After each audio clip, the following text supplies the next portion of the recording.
네, 안녕하세요. 두꺼비 세무사입니다. 제가 이번 오랜만에 뵙습니다. 1년 정도 된 것 같아요. 벌써 그렇게 됐나요? 자주 뵙는 것 같습니다. 자, 이제 대출 전문가이신 이제 풀팩님 모셨습니다. 반갑습니다. 안녕하세요. 반갑습니다. 풀팩의 대출력 유튜브 진행하고 있는 풀팩 강현욱 대표입니다. 오늘 오시자마자 대출 상담을 계속 하셔서 맞아요. 저희가 너무 촬영을 정신이 살짝 없어서. 네. 그래서 진짜 요즘 진짜 바쁘시겠구나. 그 생각이 정신이 들어요, 없습니다. 진짜로. 실제로 이제 대출 상담 계속 하시는데 네. 이거 가장 첫 번째 궁금한 게 네. 요즘 어때요? 부동산 시장이나 체감하는 게 어떠세요? 지금 이제 국민은행이 지난주부터 주담대 최대 한도 매매 잔금 대출을 3억 원으로 줄였잖아요. 그 이후로 상담 문의가 진짜 두세 배가 늘었어요. 그렇죠. 왜냐면 이제 네. 빨리 타야 되는데. 네. 맞죠? 네, 맞습니다. 한도. 그러니까 지금 하반기 때 들어올 물량과 상담 내용이 지금 완전 폭증해서 몰렸다 이렇게 보시면 돼요. 그러니까 충분히 우리 대출 수요자 그리고 금융 소비자분들 마음을 이해하는 게 잔금이 11월 또는 12월이면 더 급하고요. 왜냐하면 연말이 될수록 더 대출 안 나온다는 소리는 들었는데 이렇게 연말이 빨리 온단 말이야. 맞아. 또 그렇다고 8, 9, 10월 분들이 또 안심할 수 있냐. 이 10월 같은 경우도 그렇고 9월도 그렇고 아직까지 총량 확보를 못 받으신 분들이 훨씬 많거든요. 그러다 보니까 지금 하반기에 잔금을 앞두신 분들의 문의 수요가 폭증에 폭증을 거듭했다 이렇게 보시면 돼요. 그래서 지난번에 대통령 이제 1년 취임사 했을 때도 그 다음 날 바로 대출 문의가 폭증을 했거든요. 그러니까 뭐 규제가 나오건 언급이 되건 간에 부동산 시장이 요동을 치고 대출 문의는 이제 선행지표다 보니까 먼저 질문들이 와요. 그래서 이걸 보면서 지금 시장이 굉장히 혼란스럽고 이게 안정화되는 게 아니라 계속 비정상화가 거듭나고 있구나. 이런 거를 대출 현장에서는 조금 체감을 하고 있습니다. 그러면 대출 문의는 많은데 실제 거래도 그만큼 따라가는 것 같으세요? 어떠세요? 이게 대출 문의 대비 실제 실행 접수는 줄어들었어요. 이게 무슨 소리냐면 한 매물에 여쭤보시는 거, 매물뿐만 아니라 그 아파트 단지에 대해서 여쭤보시잖아요. 보통 요즘에는 이제 불인이 분들이라 하더라도 공부를 좀 많이 해서 오세요. 그래서 뭐 KB 선도단지라든지 또는 각 지역의 대장단지, 내가 만약에 대장단지를 못 간다 그러면 틈새 아파트가 어느 정도인지를 알고 오시기 때문에 거의 이제 물어보시는 단지나 또는 뭐 지역이 좀 비슷비슷하거든요. 근데 그 대출 문의는 굉장히 많다. 즉 이제 수요는 많은데 그만큼 시장에 매물이 없다 보니까 상담 건수에 비해서 실행 건수는 당연히 적죠. 네. 그럼에도 불구하고 그 실행 건수가 보통이랑 같다라는 건 상담이 그만큼 더 늘었다는 의미이니까. 그러니까 시장 굉장히 혼란스럽습니다. 근데 이게 매매 건수에 대한 문의뿐만이 아니라 전월세, 그러니까 전세 대출에 대한 것도 늘어났죠. 네. 그리고 뭐 전세 퇴거 대출에 대한 문의도 굉장히 늘어났고, 그러니까 모든 대출에 대한 문의가 상반기보다 더 늘어났는데 더 나가지 못하고 있는 실정이다 이렇게 보시면 되겠습니다. 네. 이것도 좀 궁금한데. 네. 그러면 이제 결국 어떤 아파트 때문에 이렇게 할 겁니다라고 해서 이제 결국 규제 지역이냐 아니냐 이런 것들도 따져 보셔야 되니까 지역을 물어보실 거예요. 네, 맞아요. 어떤 지역이 요즘 많아요? 요즘에는 강남 3구나 용산보다는 노도강 또는 금강구 또는 이러한 외곽 지역뿐만 아니라 이제 비규제 지역으로 이제 묶였던 원래 비규제 지역이었고 지금 이제 규제 지역으로 묶였던 동탄, 그다음에 구리, 기흥에 대한 문의가 확실히 많았고요. 뭐 안양, 평촌, 학군지뿐만 아니라 안양에서도 지금 이제 반만 묶였잖아요. 지금 갑자기 생각나요. 동안구 쪽만 묶여 있죠. 네. 만안구 쪽은 아직까지는 안 묶여 있는데 그러면 여기는 비규제 지역이니까 이제 갭 끼고 사거나 아니면 대출 받아서 이제 사시려는 분들의 문의 또는 앞으로 이제 규제 지역으로 묶일 것 같은 뭐 다산이라든지 뭐 부천, 일산, 송도 이러한 문의들도 굉장히 많아요. 그러니까 이게 서울 중심부 또는 한강벨트 라인에 대한 문의는 확실히 많이 줄어들었고요. 그러니까 외곽지 그리고 경기도 이쪽의 문의가 확실히 늘었다. 그다음에 분당 재건축이나 재개발에 대한 문의도 굉장히 많이 늘어났습니다. 네. 재개발 재건축도 확실히 진짜 있겠다. 그럼요. 왜냐하면 지금 토지거래 허가구역으로 묶이다 보니까 지방분들 같은 경우에는 지금 매수가 어렵잖아요. 그렇죠. 그러니까 지금 유일하게 이제 탈출구가 이제 재개발이다 보니까 이제 재개발에 대한 문의. 근데 이제 재개발 같은 경우는 여러분 아시다시피 이제 대출이 잘 못 나오잖아요. 일명 이제 속칭 그 썩빌이라고 하는데 이 썩은 빌라 같은 경우에는 감정가가 낮기 때문에 주택담보대출이 거의 안 나와요. 그러면 사실상 이 높은 가격을 형성하는 이유는 뭐 웃돈이나 프리미엄을 주기 때문에 높은 초기 투자 금액, 초투 금액이 형성이 되는 건데 아시다시피 이 초기 투자 금액을 이제 형성하는 이 프리미엄은 현금이 수반돼야 되기 때문에 사실 뭐 신용대출 문의가 많고 그다음에 이제 각자 알아보시는 뭐 사내대출 문의라든지 또는 뭐 보험 약관 대출, DSR을 좀 벗어나는 대출들에 대한 문의들 이러한 것들이 많이 늘어났다 보시면 돼요. 진짜 삼전닉스 분들이 네. 문의가 오세요? 오죠. 네. 그럼 사내 옵니다. 대출도 뭐 먼저 말해 주겠네요. 뭐 네, 얼마까지. 그럼요. 근데 이제 그분들 중에 억울하다고 하시는 분들이 삼성전자 그분들 같은 경우에는 뭐 정확하게 이제 규정화되기 전에 이미 방송을 탄 거예요, 이게. 그래서 원래 혜택보다 많이 줄어든 경향이 없지 않다 이렇게 말씀을 하시더라고요. 네. 문매를 맞았구나. 네. 감히 대출을 해줘? 뭐 이런 그러니까요. 거구나. 그러니까 사실은 그쪽 이제 그 삼전닉스 같은 경우에는 이제 은행권에서 대출이 소득이 높은 거에 비해서 잘 안 나오다 보니까 사내 대출이 복지 혜택으로 이제 나가고 있었는데 이제 워낙 이제 질투 시기 세력이라고 해야 될까요? 이런 사내 대출이 이제 문매를 맞다 보니까 예전처럼 뭐 6억 원 전체를 또는 5억 원 전체를 다 활용해서 은행 최대 대출 6억을 합쳐서 뭐 10억 가량의 자본금을 만들고 요러지는 못하시는 것 같아요. 그러니까 좀 더 이제 구체적으로 어떤 식으로 실행이 되는지를 지켜는 봐야 되겠지만 지금 나온 그 사내 대출의 규정을 보면 최대 대출한도 5억 원이 1.5% 저리로 이제 실행이 되는데 선순위 주담대로 실행 조건이 되어야 돼요. 그 말인즉슨 은행에서 만약에 추가로 주담대로 후순위로 들어가지 않는 이상 이걸 6억 원 이상 받기는 힘들다 이렇게 그러네. 보면 돼요. 그러나 금리가 너무 저렴하잖아요. 그렇죠. 뭐 1.5% 뭐. 네, 1.5%면 지금 거의 신생아보다 싼 신생아 대출보다 싼 금액이거든요. 거의 비슷한 금액인데 지금 이제 은행권에 있는 금리 같은 경우에는 아무리 저렴하다 하더라도 4%대 중후반이란 말이에요. 그렇죠. 그리고 이제 고정금리 같은 경우에는 다 5%대를 달리고 있는데 세 배나 거기에 싸네. 비하면 3배나 싸기 때문에 당연히 금리적인 측면에서는 이것을 받으시는 게 맞는데 내가 추가로 이제 은행 대출을 받는다라고 할 때는 이제 후순위로 들어오는 은행에 가셔서 이제 생초 같은 경우에는 상담을 받으셔야 되는 좀 어려움이 있죠. 그래서 뭐 이러한 부분 그리고 이제 원리금 상환을 10년 내로 하셔야 된다라는 부분 그리고 이제 거치 기간 실정이 이제 거치 기간이 어떤 식으로 될지에 따라서 이게 이자만 갚는 기간을 좀 늘려줄 것인가 아니면 이자만 갚는 기간을 뭐 그냥 은행 대출 정도로 한 1년 정도만 할 것인가 이거는 내부적으로 조금 파악이 돼야 될 것 같아요. 여튼 전체적으로 맨 처음 우리가 알아봤을 때 자본금을 많이 가져갈 수 있는 사내복지의 큰 혜택이다라기보다는 그냥 금리가 저렴해서 잘 사용할 수 있는 정도라고 생각하시면 좋을 것 같아요. 네, 이게 또 그 사내대출이 삼성전자만 그렇지 또 두나무라든지 여러 가지 또 대기업들이 굉장히 좋은 혜택을 많이 가지거든요. 그러니까 직접 이제 사내대출이 가능하신 이제 차주분들은 좀 알아보시는 게 좋은 게 이게 DSR을 이제 형성하는 즉 내가 이 대출을 받을 때 DSR에 들어가는 대출인 건지 아니면 아예 교직원 공제처럼 대출이 이제 제외되는 대출인 건지 또는 신용대출 형식으로 근저당 설정 없이 무담보로 나가는 건지 아니면 꼭 근저당 설정을 해야 되는 건지 굉장히 종류가 많아요. 진짜 잘 알아봐야겠다. 네, 그래서 내가 만약에 신용대출 형식으로 갈 수 있다라고 하면 나이스하다. 너무 좋은 거잖아요. 그래서 그런 거를 좀 구체적으로 알아보셔서 그 복지 혜택을 충분히 누리셨으면 좋겠습니다. 그러면 이제 또 나라에서 이제 사내 대출은 무조건 담보 설정해. 그러네요. 제가 괜히. 근데 이미 그런 거를 논의 중인 걸로 알고 있어요. 이게 담보 설정으로 무조건 가야 되는 거 아니냐, 왜 무담보 설정으로 가냐 이렇게 하고 있는데 그거는 사실 이제 그들의 복지 혜택인데 이걸 건드린다는 것 자체가 좀 불합리할 수 있는데 그냥 이렇게 이제 사내 대출이 나오면 와 저렇게 좋은 회사에 다녀서 좋다. 나도 열심히 노력해서 저 회사에 가야겠다. 이렇게 생각하면 좋은데 저 사내 대출의 복지 혜택을 뺏자 이렇게 되는 거는 별로 바른 모습은 아니지 않나 이렇게 저는 맞아요. 개인적으로는 생각합니다. 네. 그거는 그래도 열심히 그 조직에서 일하니까 그렇죠. 성과 중에 대가인데. 하나인데 복리후생인데 네. 좀 몇 가지 더 걸리는 게 있기는 한데 네. 말을 아끼겠습니다.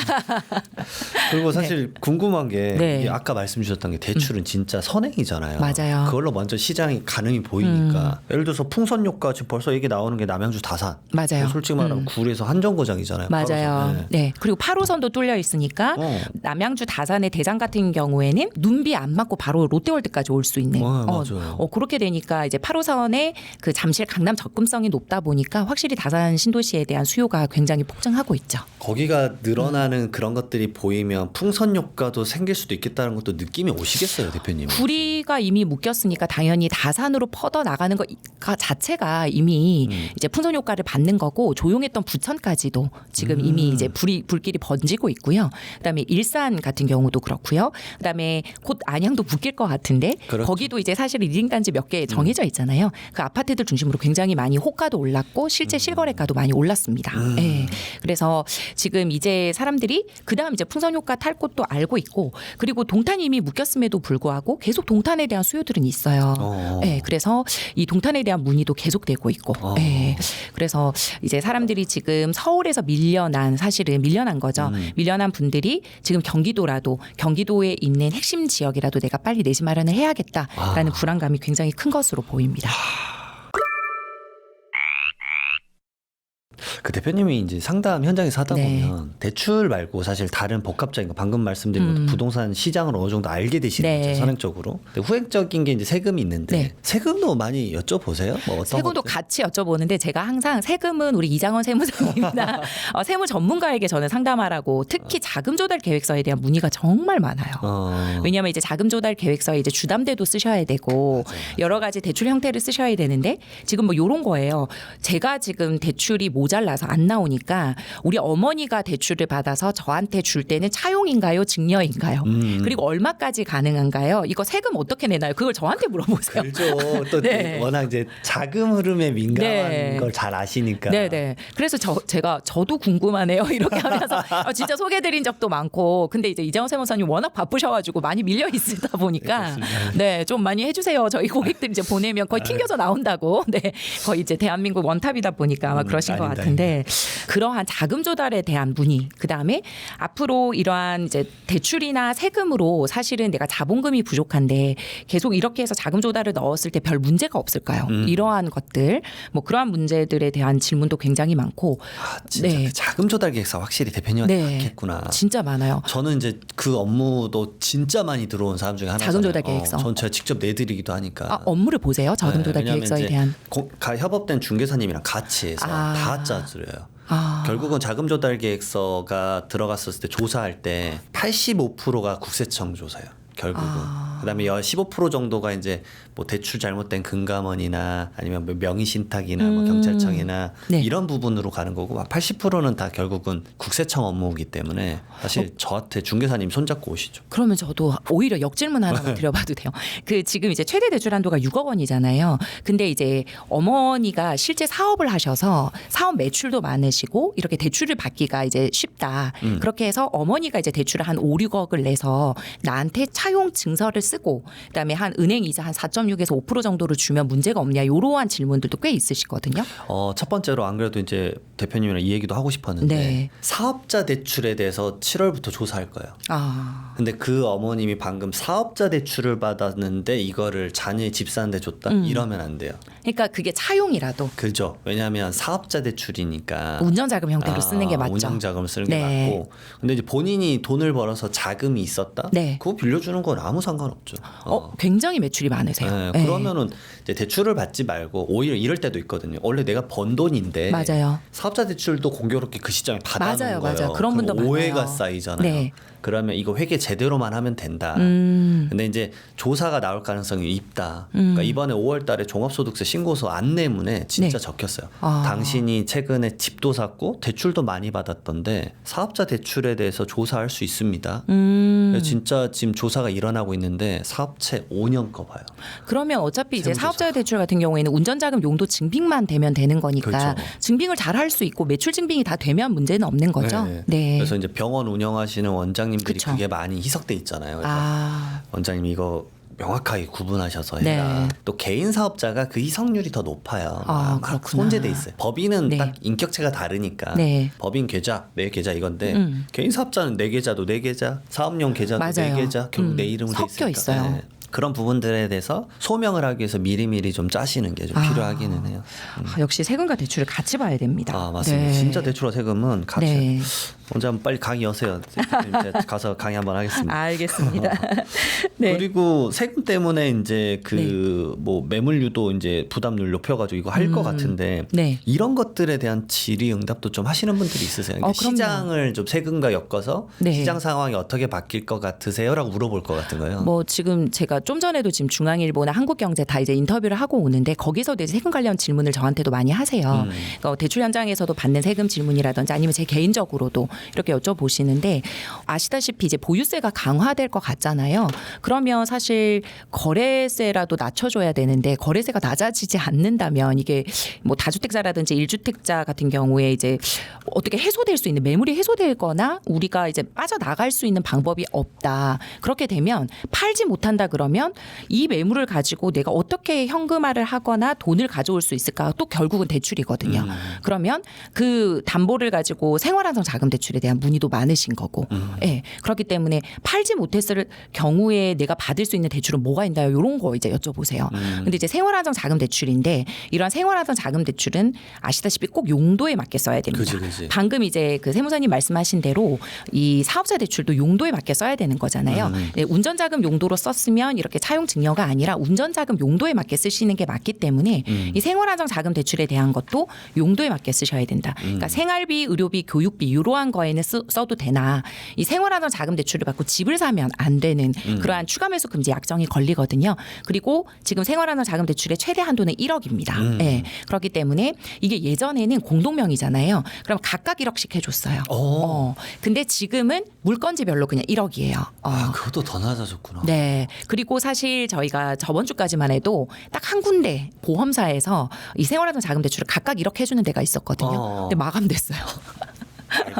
그래서 이제 저희 뭐 멘토링 받으신 분들 이런 분들은 이제 도움 드리고 있었는데 역시나 이제 수요가 몰리면 빨리 마감이 되더라고요. 그래서 이제 생활안정 자금 대출은 최대한도 1억이다. 이 이내에서 이제 사용을 하셔야 되는 거고 더 심각한 건 방금처럼 내가 이제 새 끼고 샀다가 이제 들어가야 되는데 이 전세 퇴거에 대한 문의도 굉장히 많으시거든요. 전세 퇴거 한번 정리하고 가면 25년 6월 27일 이전에 매매와 전세 계약이 되었다면 사실상 그 당시 LTV와 DSR 범위 내에서 1억 이상 나옵니다.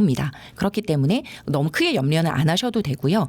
사실상 좀 염려가 되시는 분들은 25년 6월 27일 그 규제가 나오고도 이제 갭 투자를 할 수 있었던 분들, 이제 그러한 분들이 나중에 집에 들어가게 될 때 전세 퇴거 자금 대출은 지금 규제에서는 1억까지밖에 안 돼요. 그러다 보니까 이 전세 퇴거에 대한 자금 조달이라든지 계획들이 마련되어 있으셔야 됩니다. 와, 공부 진짜 많이 해야 되네. 네. 와, 진짜. 야. 세금도 해야 되고 지금 대출도 해야 되고 부담도 그렇고 주의점들도 너무 많이 늘어나잖아요. 그러니까 이게 또 장기 보유 특별 공제 같은 경우에도 만약에 보유가 아니라 거주만 해야 되면 그 전월세 매물도 없어지는 거 아닐까요? 그렇죠. 네. 그러니까 그렇게 되면 들어가니까. 네, 결국은 토지거래 허가 때문에도 실거주만 해야 돼. 이렇게 장기 보유 특별 공제 때문에도 또 들어가는 방향으로만 된다면 시장의 매물이 어떻게 나올 것인가? 없을 것 같은데요. 네. 그래서 뭐 공급적인 부분도 지금 마땅치가 않고. 네. 뭐 새로 지어야 되는데 뭐 서울은 사실 핀 꽂을 데도 없으니까. 사실. 오히려 내년이 더 심각하잖아요. 서울은. 그렇죠. 사실 네. 내년이 이제 거의 네. 맥스죠, 진짜. 지금 입주 물량도 없고 착공 물량도 없죠. 뭐 거의 없죠. 네. 그런 상황에서 세제 사실은 좀 양도세라도 낮춰주면 좋을 텐데 양도세 낮춰질 것 같나요? 그럼 어떻게 팔죠 우리? 아니 네. 사실 어려운 상황인 것 같아요. 취득 네. 보유 처분 단계가 다 세금이 사실 중과세가 그쵸. 있으니까. 네.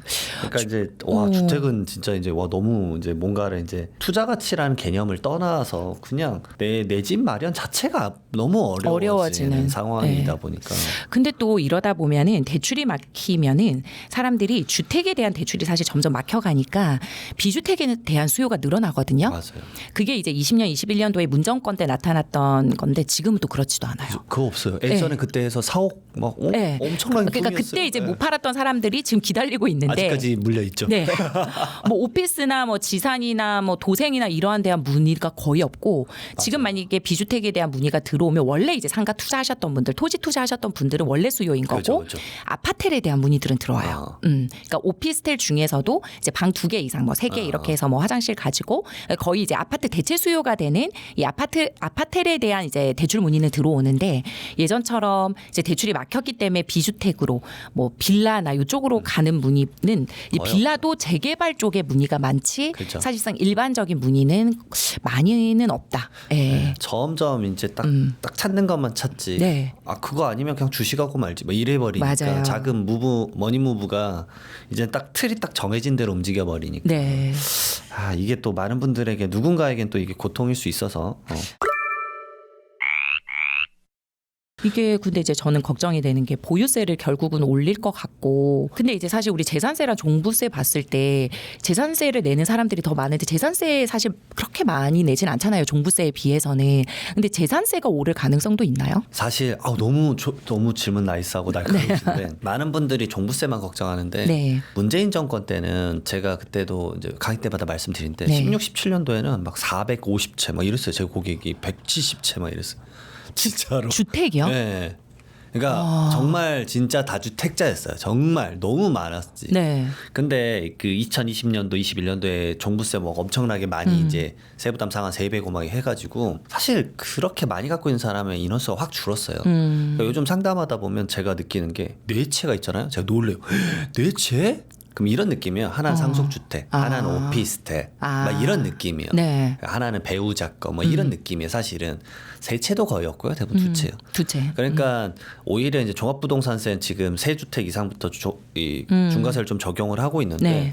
생각보다 중과세 받는 사람이 없어요. 그럼 다주택자가 많이 줄었다는 의미. 압도적으로 줄었어요. 그리고 최근에 이제 어디 네. 연구를 했더라고요. 네. 거기서 서울 내에서 2주택자, 다주택자 중에 2주택자 이상은 전체 다주택자가 뭐 이 비율이 틀릴 수도 네. 있는데 100이라고 한다면 3%가 안 되던데요. 진짜 점점 이제 똘똘한 원으로 가면서 많이 처분을 하신 것 같아요. 다 이미. 처분했고 네. 다주택자의 대부분이 지방에 있대요. 지방 물건이 안 팔려서 그런 걸까요? 그런 것도 있고 그쵸. 이런 식이에요. 서울에 나 한 채 있는데 엄마가 경상도에서 돌아가셨는데 그 주택을 상속받은 거예요. 네, 이런 케이스가 엄청 많아요. 태반이 이거예요. 그렇군요. 그러니까 막 지방 거 근데 뭐 잘 모르고 팔리지도 않고 그렇네요. 지방 뭐 공가 현상도 생기고 미분양이 넘쳐나니까 더욱더 양극화가 돼버린 그쵸. 거죠. 근데 사실은 지방에 있는 거는 양도세 중과는 안 되는 거잖아요. 그쵸. 네. 그럼 일단은 부담은 덜 하겠네요. 근데 이제 부담이 반대로 옵니다. 어떻게? 더 싸게 팔아야 돼요. 손실이에요. 거기는 차익이 없습니다. 거의 그런 아파트들도 있기 때문에. 네네. 지금 이게 중요한 건 파는 거야. 거기에 몰입해서 그냥 막 던지시는 면도 있어요. 그래서 서울 거 팔 때 차손 활용해가지고 차라리 양도세를 좀 줄이자. 서울 거 팔 때. 와. 이제 상황 자체가 이제 예전에 쉽지 않다. 17년도에는 네. 아시잖아요. 그때 조정대상제가 묶일 때는 대구 뭐 이런 부산 그럼요. 뭐 이런 묶였잖아요. 규제 네. 지역이. 근데 이번에 보십시오. 이제 무조건 다 서울 인근 이러게만 딱 하니까 점점 이제 정말 양극화가 돼가고 있다가 생각이 좀 듭니다. 그럼 지방은 어떻게 하는? 정말 네. 좀 지방 이제 특수 지역만 올라가고. 그쵸. 얘기 좀 네. 다시 돌아가면 네. 생각보다 재산세가 많이 올라갔어요. 재산세 세수가 생각보다 커요. 그래요? 서울이 거의 한 7조, 6조 이래 거쳐요. 예전에 한 10년 전만 해도 2, 3조였어요. 와. 그러니까 재산세는 이렇게 올라가요. 쭉 올라가는데 주택가가 다 올라갔잖아요. 네. 재산세 숨만 쉬어도 계속 올라가. 그러잖아요. 공동주택가가 계속 올라가니까. 네. 이번에 많이 올라간 데가 40%씩만 올라갔더라고요. 제가 이제 매일 하는 게 등기부등본 떼고 토지 건축물 대장 떼고 공시지가 떼는 거니까 네. 매일 보잖아요. 네. 그러면 과거 흐름이 다 보이니까 무슨 30%가 올랐어 막 이래요. 15억짜리가 올해 19억 5천 막 이래요. 막 놀래서 봐요. 그러면 지금 시세 한 30억이면 재산세 얼마 정도? 그거 이제 상황 조건마다 좀 다를 수 다른데. 있죠. 예. 예. 근데 이제 그런 거를 제가 이제 많이 계산하진 않는데 네. 재산세는 룰이 웬만하면 안 바뀌기 때문에 네. 오히려 제가 봤을 때 오히려 중과세 생기면 재산세도 좀 더 낼 수는 있겠지만 종부세보다 오히려 재산세가 좀 세고 그다음 종합부동산세는 이제는 1주택자도 내는 시대가 될 거예요. 그게 이제 제가 이번 세제 개편에서 집중하고 있는 거라고 네. 보면 돼요. 그래서 이번에 세제 개편한 핵심은 다주택자가 아니라 1주택자일 거예요. 주택 하나 있는데 내가 보유를 못하면 올라가고 이제 아까 생활자금 여쭤보려고 네. 했었던 게 요즘 문의 많은 게 이제 나이는 드셨어요. 연금만 먹고 이제 지내고 계세요. 근데 재산세 이번에 어저께 딱 거기서 나왔잖아요. 뭐야? 제가 어제 소초구청에서 650명 대상으로 강의를 했었어요. 야. 재산세 이게 뭐예요? 왜 이렇게 올라갔어요? 근데 나는 연금으로 이제 지내시는 거예요. 그래서 이걸 어떻게 내요? 근데 어머니 종부세는 아직 안 나왔어요. 그럼 이제 눈이 핑글핑글 도는 거예요. 이제 그분들은 진짜 그래서 생활자금 대출이라도 받아야 되나? 그래서 말씀하시길래 왜냐하면 그분들 집 한 채 있는데 생활비가 안 나오니까. 네. 근데 생활비를 이제 그럼 자녀들한테 받는데 그래서 그분이 한번 충격 먹고 이제 딱 본인 거를 팔고 다운사이징을 했는데 뭐였냐면 자녀한테 용돈 받아서 썼어요. 근데 보유세가 올라가니까 계속 해결은 했죠. 그리고 어느 순간 이제 자녀들을 봤는데 자녀들이 자기 병원 안 갈 거 안 가고 자기 손주 학원비 끊어갖고 주고 있었던 거야. 그러니까 할머니가 충격을 받은 거야. 이렇게까지 날 주는 줄 몰랐다. 그래서 충격 먹고 바로 팔았어요. 이게 갖고 있으면 미래 너희들한테 큰 자산이 되니까 이거 어차피 가져갈 거잖아. 나 생활비 줘. 이런 관점은 오케이 알겠죠. 근데 얘들이 지금 당장 말라 죽고 있는 거야. 고사당하고 있으니까 안 되겠다 해가지고 근데 그런 상황도 있어요. 그러면 그 상황에서는 사실은 지금 이제 70대가 넘어가시면 주택담보대출 받기는 굉장히 어려우시거든요. 네. 안 나오죠. 네. 왜냐하면 이제 고령 차주는 사실 우량 차주가 아니라 조금 위험 차주로 판단이 되기 때문에 그리고 이제 연봉이 없으시고 실질 소득이 없으신 분들은 아마 대체 소득이나 추정 소득으로 좀 보셔야 될 거예요. 그러니까 신용카드나 체크카드 사용 금액이라든지 아니면 연금 납부 이제 하신 금액, 국민 이제 건강보험료 납부 금액으로 이제 최대 연봉 이제 5천만 원인 사람으로 봐주기 때문에 이 생활안정 자금 대출 1억 받으시는 거는 이제 대체 소득이나 추정 소득으로 한번 알아보시면 1억까지는 아마 나오실 수 있을 거예요.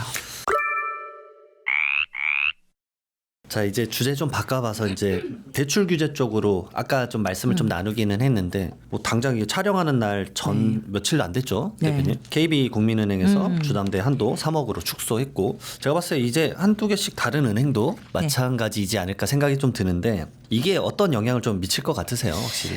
이게 사실은 이제 KB국민은행이 원래 캐파가 굉장히 큰 은행인데 여기서 이제 3억 원으로 줄였다는 게 굉장히 큰 의미를 갖고 있기는 합니다. 그러네. 근데 사실은 또 주택은행이 또 본조기도 하고 근데 사실 너무 크게 또 아직까지는 걱정하실 필요가 없는 게 다른 은행으로 번지진 않았어요. 분위기가. 근데 물론 다른 은행도 MCI, MCG를 중단을 하면서 대출 한도를 줄이고는 있었고 그리고 대출 모집법이 이제 저희와 같은 대출 전문가로부터 받는 거는 거의 지금 중단된 상태고 몇 개 안 남았거든요. 그래서 저희도 이제 몇 개 남은 곳에 이제 도움드리고 있는데 여튼 근데 그래도 이제 뭐 8월이나 9월에 재개하는 곳들이 꽤 많아요. 그리고 국민은행처럼 막 이제 단무지자를 3억까지 이렇게 되는 은행들은 아직까지 뭐 분위기를 타는 은행은 없고 이제 국민은행이 그러면 왜 이런 시도를 했느냐? 25년도에 국민은행에 부여되었던 대출 총량 대비해서 국민은행이 너무 많이 나갔어요. 네, 그래서 26년도 올해에 총량 페널티를 받았습니다. 그래서 다른 은행에서 가져가는 총량보다 덜 받은 거죠. 그러니까 1조가 안 되게 받았어요. 그래서 그 금액으로 돌리려다가 보니까 상반기에 이미 영업을 하고 이제 하반기에 나가야 되는 것까지 쓰다 보니까 이게 이미 지금 하반기에 남겨져 있는 거에 대비해서 너무 많이 이제 한 7-80% 나갔거든요. 그렇게 되다 보니까 이제 중단을 선언할 수밖에 없었던 거죠. 이제 다른 은행들 같은 경우에는 아직까지는 이렇게 총량 페널티를 받은 곳은 이금융의 새마을금고 정도밖에 없고 다른 곳은 이제 페널티를 받은 곳은 없기 때문에 지금 자체적으로 월별 분기별 관리를 하고 있는 그 상황에서 지금 지켜봐야 되는 건데 이제 분위기는 확실히 금리를 굉장히 많이 올려서 우대금리 자체는 거의 없어지고 있고요. 그다음에 뭐 MCI, MCG 즉 반공제 무조건 해야 돼서 뭐 서울 같은 경우에는 5,500만 원 차감, 경기도 같은 경우에는 이제 4,800만 원 차감 이런 거는 이제 거의 수순으로 들어간다 이렇게 보시면 돼요. 그래서 여러분들 중에 내가 이제 생애 최초라서 만약에 10억 원 이제 그 토지거래 허가 구역내나 규제 지역에서 사면 사실 무주택자는 40% 4억까지밖에 못 받잖아요. 근데 생애 최초라서 나는 6억 받을 줄 알았다. 물론 이제 연봉이 1억 원 정도 넘어서. 근데 지금처럼 MCI, MCG 가입이 안 되면 6억 원이 다 나오는 게 아니라 서울 같은 경우에는 이제 5,500만 원을 차감하셔야 돼요. 그러면 6억을 이제 LTV 상한 비율까지도 못 받기 때문에 좀 발품을 파셔야 된다. 근데 이제 대부분의 은행들이 MCI, MCG 가입을 중단하고 있습니다. 그렇게 되고 그다음에 이제 금리 같은 경우도 이제 1금융 같은 경우에는 대출 실행일 날 이 금리가 형성이 되기 때문에 금리가 또 많이 올라버리면 내가 원하는 한도가 조금 줄어들 수도 있어요. 그래서 지금 이제 보험사를 많이 찾죠, 사실은. 왜냐하면 보험사 같은 경우는 예약금리라고 해서 이제 서류 접수한 그 당시로 이제 예약금리를 확정시킬 수가 있는데 지금 삼성 쪽에 있는 보험사들은 이미 대출 모집인 법인 접수를 안 받아요. 끝났고 그 다음에 유일하게 90일 이전에 받았던 모 은행 제일은행이었어요. 근데 이미 끝났습니다. 네. 상담이 너무 많이 접수가 되다 보니까 그렇게 되다 보니까 수요가 몰리면 며칠만 해도 끝나요. 그래서 지금 아까 제가 초반부에 말씀드렸듯이 이 국민은행 발로에서 3억 원 제한 사항은 다른 은행까지 번져나가는 불안감을 더 키웠다. 그리고 언제든지 국민은행처럼 이렇게 한도 제한은 들어올 수 있는 여지는 있다. 이렇게 보고요. 지금 사실상 이 MCI, MCG 중단이나 우대금리 중단은 원래 연말에 나오는 되었거든요. 뭐 10월 빠르면 10월이고 11월, 12월에 그치. 이제 그렇게 하면서 이제 하반기 총량을 마감하는 거였는데 연말이 굉장히 빨리 왔다라는 거죠. 그러니까 이제 지금은 8, 9, 10월 정도 상담 받고 접수 넣고는 있는데 진짜로 이제 11월, 12월 분들은 만약에 가능하다면 잔금을 내년 초로 그치. 미루시는 것도 방법이 될 수는 있을 것 같아요. 그건 좀 네. 협의를 봐야 되겠다. 네. 보자랑. 그래서 이제 국민은행 주담대 3억 원 제한이 나오자마자 부동산들이 잔금일 조정에 그렇게 들어갔다고 그치. 이제 아시는 거죠. 그분들이 이거 했다가 잔금 안 나오면 이제 계약 파기되겠네. 이렇게 하면서 서로 이제 잔금일을 뭐 추석 전후로 좀 당긴다든지 또는 아예 내년으로 한다든지 이렇게 조금 조정하는 문집낌들이 많은 걸로 알고 있습니다. 네. 그러니까 최근에 이제 정부가 또 동탄 기흥 구립 묶었지 않습니까? 네. 규제적 묶었는데 규제 발표 전에 계약하면 기존 대출 규정 적용 받잖아요. 네. 그러면 가계약 상태였다. 그러면 어떻게 국민은행 말씀하시는 걸까요? 국민은행이 말고 아니어도. 기존에 있는 은행들. 네. 어떻게 돼요? 가계약 상태면? 이게 근데 국민은행이 조금 이제 3억 원 제한뿐만 아니라 하나 더 좀 쇼킹했던 게 뭐냐면 사실상으로는 우리가 계약을 하잖아요. 그러면 가계약이 아니라 본계약 기준으로 본 계약서 기준으로 내가 대출 규제 나온 전이다라고 하면 종전 대출 규제 적용을 해줬어요. 근데 이 국민은행에서 요구한 게 뭐냐면 7월 8일 날 오후 4시에 규제가 발표가 되면서 7월 10일부터는 무조건 주담대 매매 한도, 그러니까 매매 자금 대출 한도를 3억 원으로 할 건데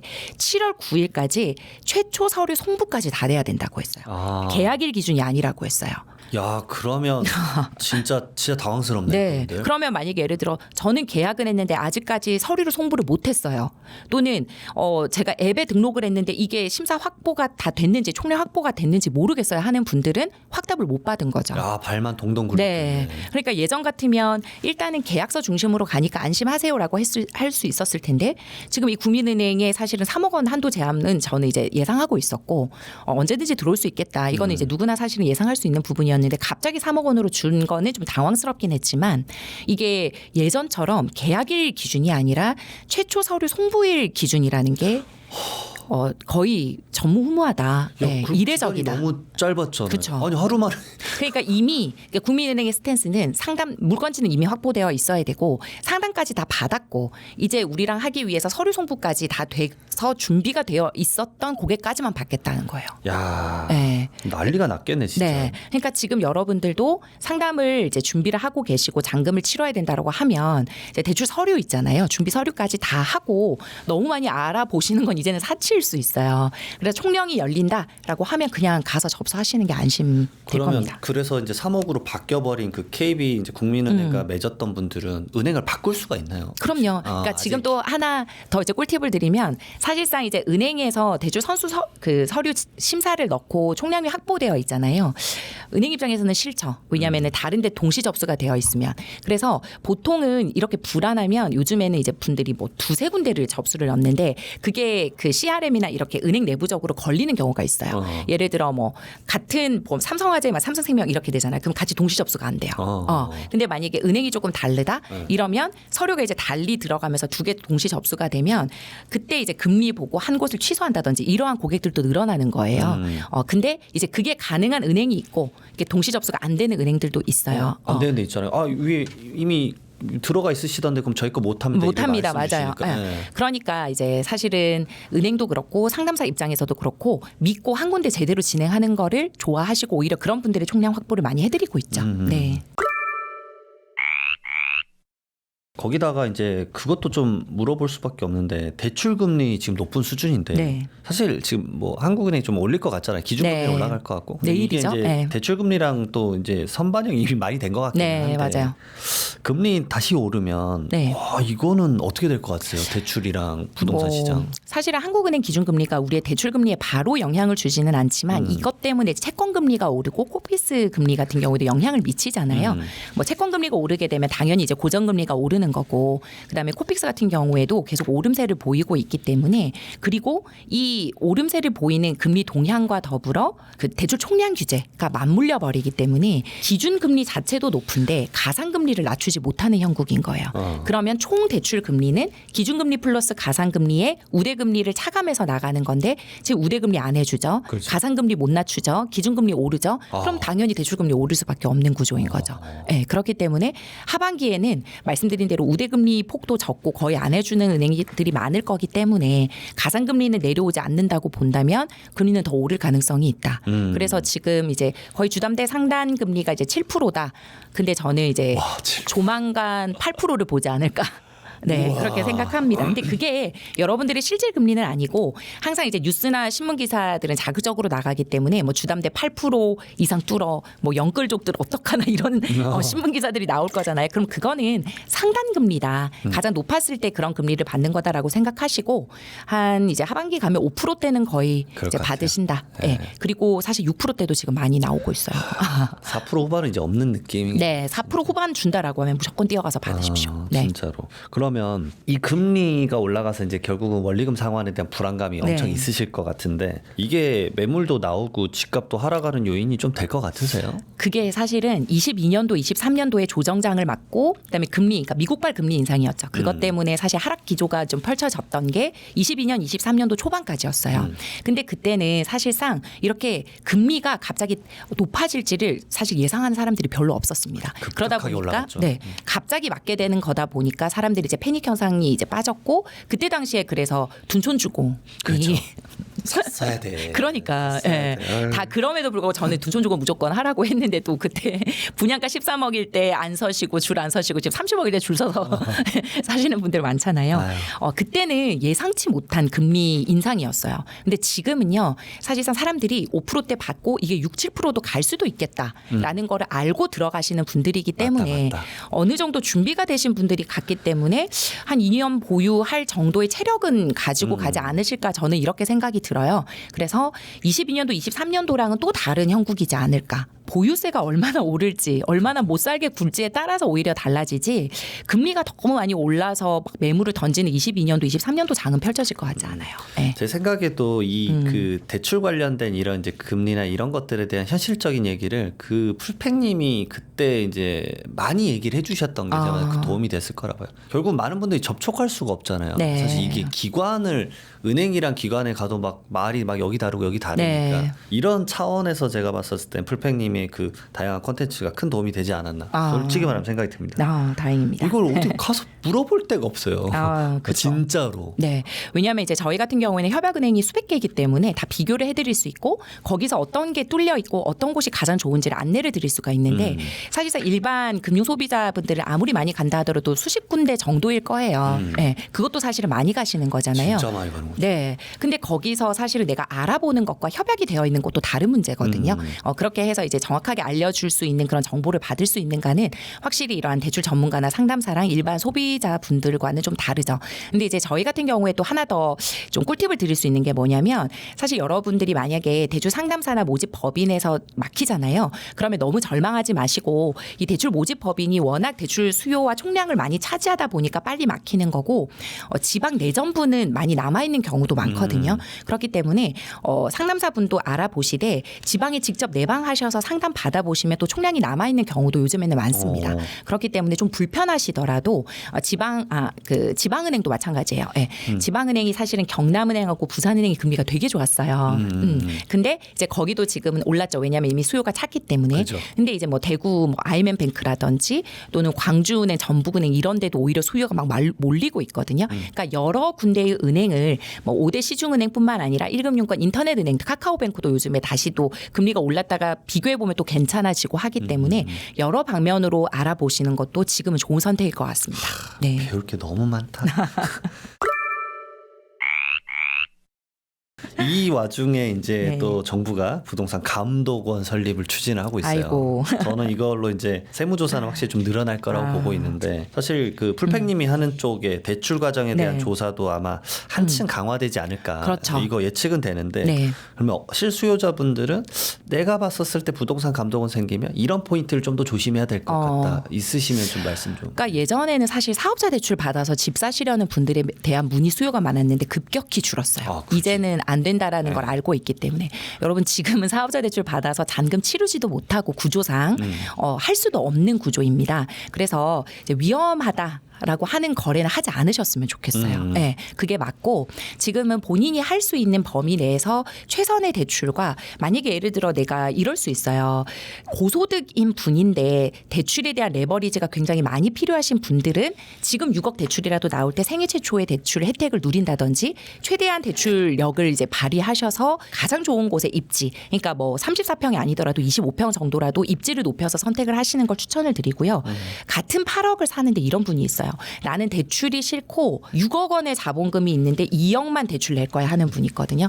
저는 그런 분은 그 8억 원의 선택이 옳지 못하다고 봅니다. 네. 그 6억 원으로 지금 경기도 쪽에 8분 능선을 넘은 재개발을 선택할 수도 있고 초특금액 해서 그리고 이제 아직 8분 능선이 넘지 못한다 하더라도 평연 신청 들어가서 지금 이제 너무나 좋은 입지로 해서 지금 한 초특금액 한 6억 정도면 꽤 괜찮은 매물을 받아올 수 있단 말이에요. 물론 이제 분담금을 나중에 또 생각은 하셔야 되겠지만 그렇게 해서 미래의 신축이 될 거를 또 고를 수 있는 여러 가지 방안이 있기 때문에 지금 내가 굳이 만약에 대출이 안 나온다라고 하면 재개발을 알아볼 뿐만 아니라 자본금이 많으신 분도 대출이 나는 안 나온다라고 해서 그냥 넋 놓고 있지 마시고 아까 제가 말씀드린 재개발 같은 것도 조금 한번 보시면 좋겠다. 근데 아시다시피 재개발 재건축은 속도전이잖아요. 그래서 너무 멀게 남아있는 곳은 몸에 사리가 나올 정도로 조합원들이 너무 고생을 하는 걸 많이 봤고 중간에 이제 공사가 또 엎어지기도 하고 하기 때문에 예, 지금 이제 어느 정도 사업성이 보장됐고 8분 능선을 넘었다 그러면 저는 이제 무조건 가라고 말씀을 드리고 싶고 평형 신청 정도 이제 좀 됐다. 그리고 앞으로 이제 조금 사업성이 좋다라는 곳도 좀 주목해서 보시면 좋지 않을까 이런 생각이 듭니다. 예. 자, 그리고 이제 지금의 사실 무주택자분들도 이제 이런 질문들도 할 것 같은데 전세 대출이나 뭐 이런 것 때문에 아니 서울 아파트 전세가 지금 5.1%가 올랐다고요, 올해? 아, 너무 올랐어요. 매매 상승률 수준에 육박하는데 전세 상담도 많이 줄었죠, 대표님. 아니요. 오히려 더 늘었어요. 전세자금 대출 해달라고 난리예요. 그죠, 해달라고. 근데 지금 전세자금 대출이 아시다시피 다주택자는 안 나오고, 네. 그 다음에 1주택자 같은 경우에도 2억까지밖에 안 나오잖아요. 그런데 이제 전세도 대출 금리 자체가 이제 4%대고요. 굉장히 비싸요. 비싸고 그다음에 이제 토지거래 허가구역으로 묶이면서 임대 물량도 많이 줄었고 그러다 보니까 이제 전월세 시장에 머물려고 보니까 전세자금 대출 받기도 만만치가 않네. 이자 상환도 다 DSR 들어가고 심지어 뭐 SGI 전세대출 같은 경우에는 1주택자 경우 내가 대출금을 보증금의 60% 이상 받을 경우에는 DSR을 측정해요. 이자 상환 능력이 아니라. 그럼 기존에 시용대출이 많거나 뭐 주담대가 있다 그러면 그 전세자금 대출도 못 받거든요. 이제 그러다 보니까 전세자금 대출 받기도 녹록치가 않으니 다시 매매 수요로 조금 보시는 것 같아요. 그러니까 이게 전월세 시장도 안정화돼서 매매를 보거나 또는 그런 게 아니라 없기 때문에 내가 만약에 이 전세자금 대출 금리가 4%대 이제 4%대 후반 받는 곳도 있거든요. 그럼 거의 매매자금 대출이랑 다를 게 없는데 그리고 전세금도 너무 많이 올랐잖아요. 근데 내가 지금 이 전세 보증금을 마련해 줄 돈이 없어. 전세 대출도 안 나온대. 그럼 결국은 또 월세로 가거든요. 그러면 이 전세의 월세화 현상은 점점 더 가팔라지는 거고 그러면 내가 월세를 이 정도 월세를 낼 것 같으면 차라리 원리금이 낫지 않나? 이러면서 또다시 이제 매매 수요로 가고 이렇게 되는 거예요. 네. 그러니까 계속 패닉으로 사버린 게 많았잖아요. 네. 그러니까 지금 이제 매매, 전세, 월세 다 지금 트리플 강세고 이게 해결될 기미가 보이지가 않는다. 문턱이 너무 높아서. 네. 근데 지금 이제 대통령이나 정부의 그 기조를 보면 전세 대출 자체가 집값을 끌어올리는 원흉이기 때문에 전세도 없어져야 되고 전세 대출은 더 옥죄어야 된다라고 하잖아요. 근데 이거는 사실상 매매를 못하는 분들이 전월세 시장에 머무를 때 전세자금 대출이 필요하신 분들이 훨씬 많거든요. 근데 만약에 이게 사실이다? 그러면 전세자금 대출 때문에 집값이 오르는 거는 또 지방에서는 그렇게 차이가 나지 않잖아요. 오히려 전세가율 대비해서 집값, 즉 매매보다는 전세가 더 많이 돌아가는 뭐 충청권이라든지 경상남도권이라든지 이러한 지역들을 보면 거기 전세 대출이 훨씬 많이 일어나거든요. 근데 그 전세 대출 때문에 집값을 밀어 올리고 있지 않잖아요, 지금. 네. 그렇기 때문에 전세 대출은 집값을 밀어 올리는 하나의 뭐 도구 같은 경우로 볼 수는 원인 같은 걸로 볼 수는 있으나 이게 전부는 아니다. 그렇기 때문에 필요한 서민 실수요자들에게는 좀 완화해서 조금 이제 전세자금 대출을 더 잘 해줄 필요가 있는데 점점 더 보증 비율이 축소되고 있거든요. 서울 수도권 규제 지역에서 예전에는 100% 보증서를 끊어줬으면 지금은 7, 80%밖에 안 나와요. 그러면 나머지는 신용 신용으로 간다든지 또는 금리 자체가 너무 높다든지 아니면 아예 안 나가요. 그럼 내가 원하는 대출을 뭐 예전에 보증금의 80%까지 나가는 경우도 거의 없고 점점 받기 어려워지고 이자 상환 능력 없으면 아예 안 되고 이제는. 야, 힘들다. 네, 그러니까 전세자금 대출 받기도 쉽지가 않다. 그러면 이제 사람들이 점점 더 이제 월세로 가는 거죠. 어쩔 수 없이. 네, 그래서 계속 악순환인 것 같아요. 이제 좀 지나면 월세 자금 대출이 나오겠습니다. 아이고, 지금 월세 자금 대출이 될까요?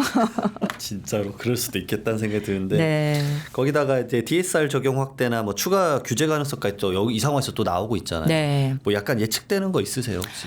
저는 개인적으로는 정책자금 대출을 안 건드렸으면 좋겠거든요. 정책자금 대출. 네. 지금 이제 사실 국민은행 같은 경우에도 정책자금 대출은 제외를 시켰잖아요. 뭐 기금 대출이나 뭐 신생아 특례 같은 경우도 그렇고 보금자리론도 그렇고. 근데 이게 총량은 전체 대출을 보고 있기 때문에 정책자금 대출도 총량이 들어간단 말이에요. 이게 전세자금 대출도 총량이 들어가니까 줄이려고 하는 거고. 그래서 사실 총량 배분을 할 때 이러한 정책자금 대출이나 전세자금 대출 같은 서민실수요 대출은 좀 빼주셨으면 좋겠다. 또는 정책자금 대출을 DTI만 보듯이 전세자금 대출 받을 때도 뭐 DSR 적용하는 것이 아니라 계속 DTI만 본다든지 또는 뭐 2030 분들이 이러한 대출들을 받을 때는 지금 금리보다 더 낮춰준다라든지 지금 보금자리론 금리가 얼마인 줄 아세요? 그래도 한 4%대 아니에요? 4.9에서 5.3이에요. 은행 대출이를 금리랑 똑같아요. 그러니까 이점이 없어요. 이점이. 그러네. 네. 근데 이제 보금자리론을 받으셔야 되는 분들은 소득이 적거나 부채가 좀 있거나 신용대출 같이 활용하셔야 되는. 왜냐하면 DSR 보지 않고 DTI만 보니까. 근데 금리가 너무 높아요. 5%대를 어떻게 내는? 네. 그러니까 이제 제가 좀 걱정되는 건 이런 정책자금 대출에 대한 우대 금리는 좀 많이 준다든지 또는 이제 DTI 정도 이제 보는 걸 계속 유지를 하고 또 주택 가격 자체도 디딤돌 같은 경우에는 5억 원, 그다음에 보금자리론 6억 원, 그다음에 신생아 특례도 9억 원이란 말이에요. 이거를 좀 높여주셔야 된다고 생각해요. 그러니까 그렇죠. 디딤돌 대출을 받을 수 있는 최대 한도도 뭐 9억 원으로 늘려준다든지 보금자리론도 12억 원, 뭐 신생아도 이제 아이들 출산 장려를 하신다 그러면 뭐 15억 원까지도 늘려주실 수 있지 않을까 뭐 이런 생각이 들어요. 그러니까 저는 이제 규제가 어떤 걸 예상합니까 보다는 제발 이러한 쪽으로는 규제 완화를 해주십사. 그렇죠, 네, 이번에 그렇죠. 공청회 좀 초대를 해주셨으면 제가 열심히 말을 했을 텐데 네 초대를 못 받았네요. 진짜 그런 거죠. 서울에서 뭐 6억이 아파트 찾기가 거의 불가능에 네. 가까운데 정책 자금은 뭐 5억, 6억 원 이런 거에 집중돼 있고 그러면 아까 말씀하신 대로 이제 나는 이제 내 집 마련해봐야지 신혼부부들, 청년들 네. 사실 이 사람들은 어떤 대출 전략을 짜야 돼? 와 거의 다 5%까지 이자 내버리면. 그 디딤돌 대출도 사실은 이제 5억짜리 내 집 산다고 하더라도 2억까지밖에 보통 안 나오는데 그쵸. 그럼 내 자본금 3억 있어야 된다는 소리예요. 야 쉽지 않은데. 근데 3억 원으로 내가 디딤돌 대출 2억 받아서 5억 사는 게 과연 맞는 것인가? 그치. 라는 생각이 들잖아요. 그러면 이제 소득이 좀 어느 정도 받쳐준다라고 하면 자본금 3억 가지고 생애 최초 은행 주담대 받아서 6억 받아서 9억짜리 산다라는 거죠. 오히려 그게 더 좋은 선택인 거고. 예. 근데 사실상 정책자금 대출 받으시는 분들은 소득이나 자본 규모가 그 정도가 안 되기 때문에 은행 재원 대출을 못 받는 거잖아요. 그렇기 때문에 이 정책자금 대출에 대한 뭐 총량 규제라든지 이런 거는 완화를 해주시고 오히려 혜택을 좀 팍팍 주시면 좋겠다.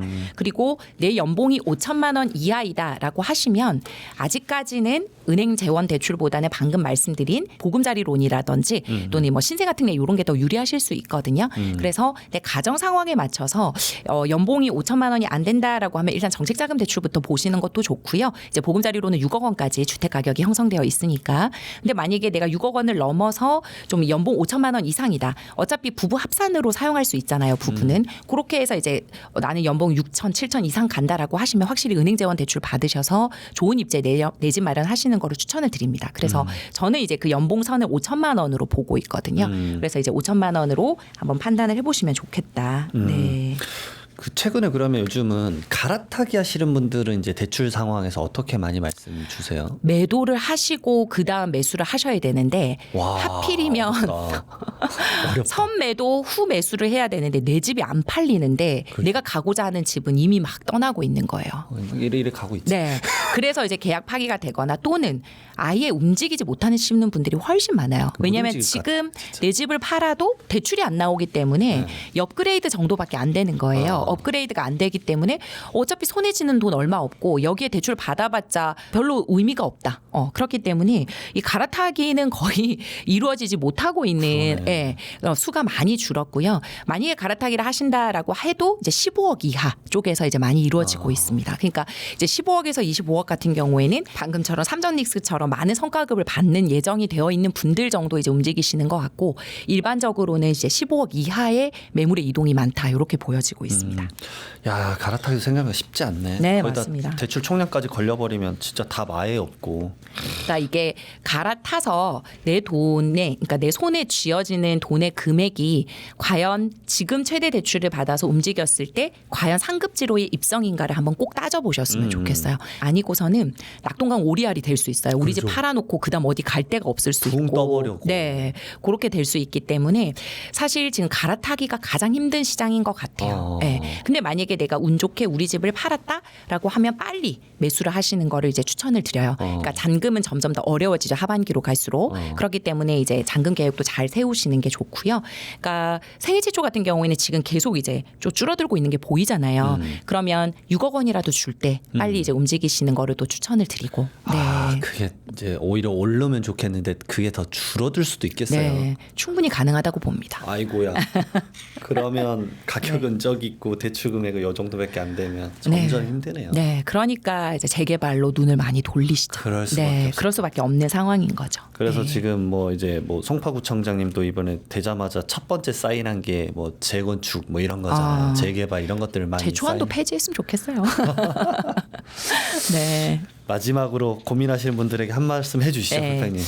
지금 여러 가지로 대출 시장도 그렇고 세제도 그렇고 어렵고 힘든 상황인 건 맞습니다.